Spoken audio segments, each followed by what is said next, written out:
So, Taylor Swift just released a new album. The Taylor Swift album sounded like, yeah, I have sex now. And I cuss a little too, bitch. It's about her terrible, horrible life as a showgirl. You guys wouldn't last an hour in the asylum where they raised her. She also makes some scathing disses, mentions some shockingly not safe for work topics, and totally misinterprets the plot of Hamlet, as a showgirl does. I'm not really a Taylor Swift fan. I don't love her, I don't hate her either, but people's reactions to this new album have been making the rounds on social media, and some of it is pretty hilarious. I am a dark and twisted poet. The corners of my mind, you'll never know it. Everyone on the internet is mean. There's too many bad trolls and memes. The album is supposed to be bad as a satire of commercial music in the post-COVID 2020s. Grab your swords and grab your knives. Oh, she's canceled? Bet. We're tight. Oh, yeah, I like my friends canceled. I've been cracking up at the content that I've been seeing online. People are absolutely roasting her, and some of it is just so funny and too good not to share. Even diehard fans of Taylor Swift are totally ripping on this album, so we're just gonna dive in and read some of the snippets from these lyrics. Here we go. But I'm not a bad bitch, and this isn't savage. Jail. Immediately. She's totally right. She does not sound savage at all. Don't you know I'm a savage? Not really, no. I honestly cannot believe that these lyrics are real. Like, you're telling me Taylor Swift actually sat down and wrote these lyrics and they were not supposed to be funny? But they're not. They're real. And I can't lie, I get legitimate secondhand embarrassment reading that line. She says, I'm not a bad bitch, and this isn't savage.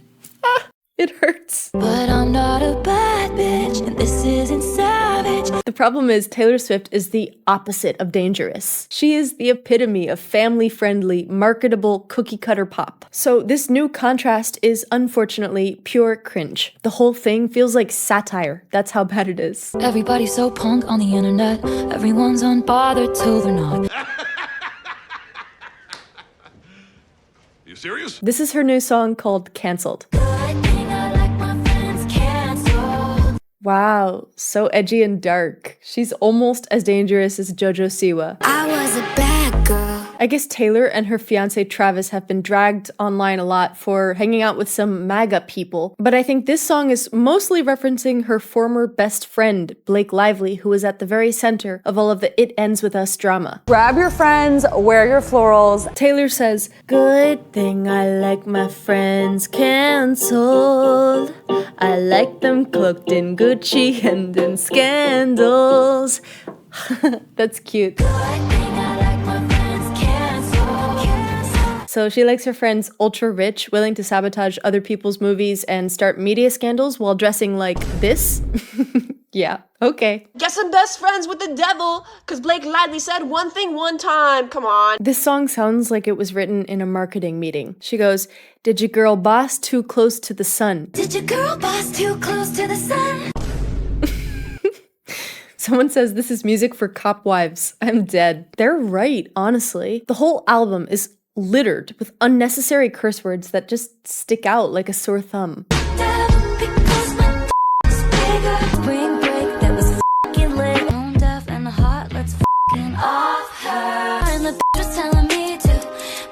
It doesn't really add anything to the music. If anything, it detracts and makes the song sound even sillier than they already are. Okay, she might know how to say the F word, but it does not come off of her tongue easily. It's like she's trying to prove that she knows the lingo, but she has none of the actual experience or the culture where these words and phrases come from. No, she wrote the lyric, my bussy has riz, to call out to how ridiculous Gen Z slang is. Riz lit 6'7", yeah, that describes me. I guess we're just too bad.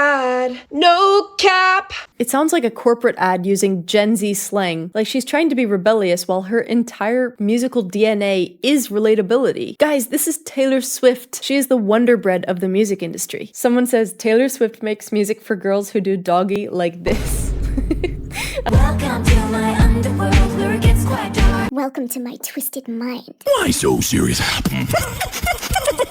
Someone says this is the anthem of Republican congresswomen. It's funny because Taylor Swift is a mega celebrity who has never wanted for anything, completely sheltered from the woes of average existence, and she's trying to be edgy? I've never experienced an album that screams, "I am an out-of-touch billionaire," so loudly. This is pasta salad dressed up in lingerie. But don't go anywhere, dear viewer, because it's about to get much worse. This next song is called Wood, and yes, it means exactly what you think it does. Forgive me, it sounds cocky. Hypnotize me and open my eyes. So he traumatized me, but instead of tra, she puts like a sexy moan. Pretty clever, pretty sexy. Like, I want you back, but horny.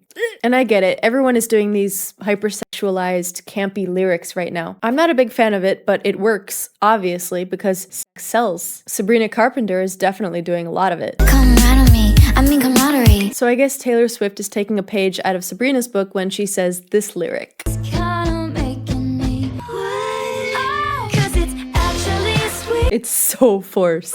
I don't like it when either of them do it. It just gives me the ick. Maybe it's because Taylor Swift is the same person who sings Shake It Off and is the epitome of bland, boring mayonnaise music where the only reason that you can remember the melody so clearly is because it stays on the tonic the entire time. Are we out of the woods yet? Are we out of the woods? And I'll write your name. I was riding shotgun with my hair undone in the backseat of his car. We were both young when I first saw you. I got smarter, I got harder in the nick of time. So when I hear her talking about getting wet, it almost feels like Miss Frizzle trying to be sexy. It's like she's cosplaying this lewd personality, but it doesn't fit with her vibe at all, and it's not sexy. At least, not for me. I don't know, maybe I don't know what I'm talking about, so if you are a man watching this in the comments, or anyone actually, just let me know. Is this hot for you? It's kinda making me wet. Run me around. Oops, now I'm all wet.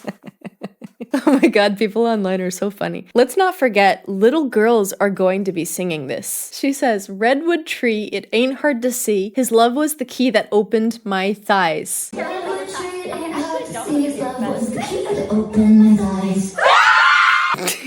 Girl, I did not need that image burned into my brain. That is insane. Redwood tree, it ain't hard to see. His love was the key that opened my thighs. Melody-wise, it's pretty basic. Once again, we are going down the F major scale right back to the 1. Super simple stuff. If it wasn't for the diabolical lyrics, it would be a perfect nursery rhyme. I guess there's just a really delicate line between actually pulling something like this off or just face planting and looking ridiculous. And Taylor Swift is definitely looking like the second option right now. Okay, so we have one song about her boyfriend's another song of her being a super edgelord because she got booed at the Super Bowl. What else? Let's see, she has a song that sounds exactly like the Pixies' Where Is My Mind? They're in the same key and everything. I actually put both intros on top of each other so you can see exactly what I'm talking about. Listen to this.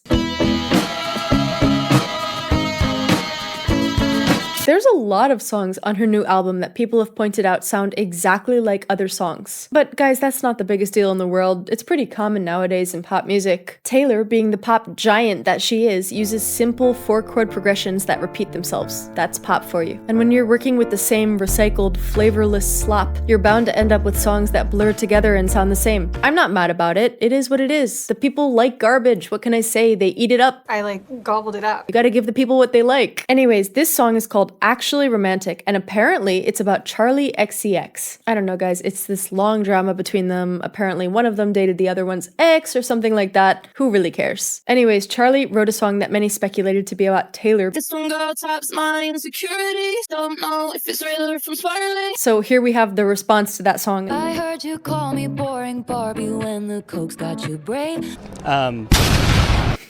Poor Charlie. I would be so mad if someone made a song about me, accusing me of that. Charlie wasn't even that mean to Taylor in the song that she wrote, but Taylor just went in as a response and referenced a really sensitive topic, just being a total hater. Really successful and it makes me insecure. You do coke and you think about me. You're obsessed with me.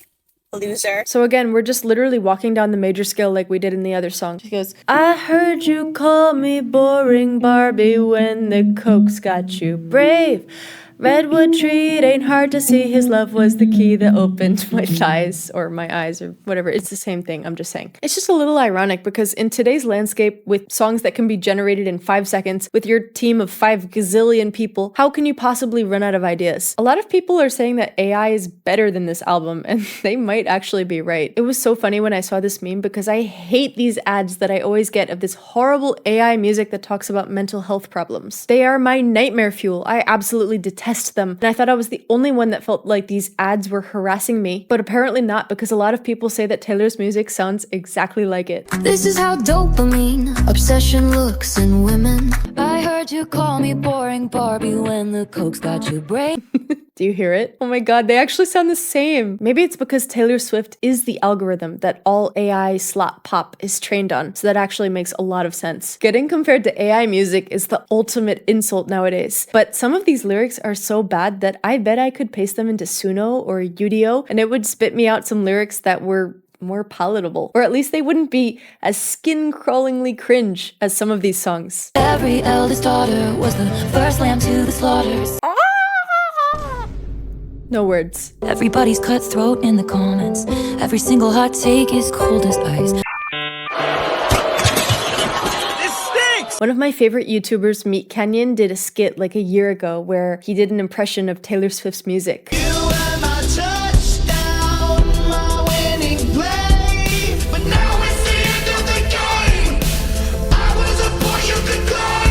And then Taylor Swift literally went and wrote the exact same song.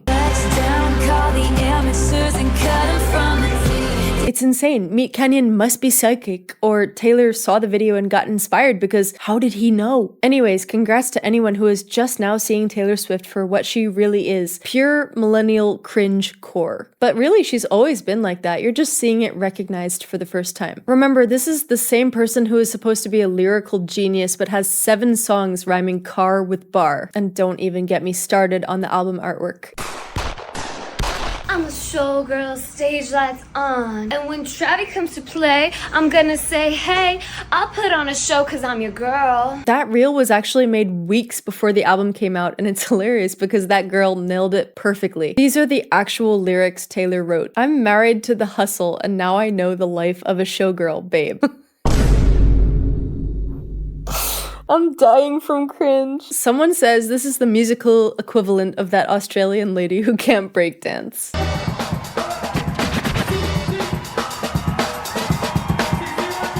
It's just too much. How is this not supposed to be ironic? Is it possible that this entire creation is just a big marketing scheme? Because everyone is talking about it right now. Maybe the cringe isn't a mistake at all. Maybe it's part of her plan. People who love her, people who hate her, people who claim not to care, all of them are giving her exactly what she wants. She's dominating every corner of the internet right now. And whether you think this is genius or delusional, it's definitely working. The album sold 2.7 million copies in its first 24 hours, making it the biggest day one debut in her entire career. Taylor Swift has always been good at selling a story, and right now it feels like she's selling the discourse itself. Today's society thrives on negativity and reaction, and maybe Taylor sensed that and decided, you know what? I'm just gonna go full on rage bait. Then she made something so painfully try hard that everyone had to react, and by doing that, she won. Taylor Swift is not the victim of the internet. She's the apex predator. We think we're laughing at her, but she's laughing way harder. And honestly, I keep wondering, what does Travis think about all of this? There are lyrics that describe him so vividly that I wish I could erase them from my brain, but I can't. I wish I was a fly on the wall for that conversation. Honey, I'm gonna talk about your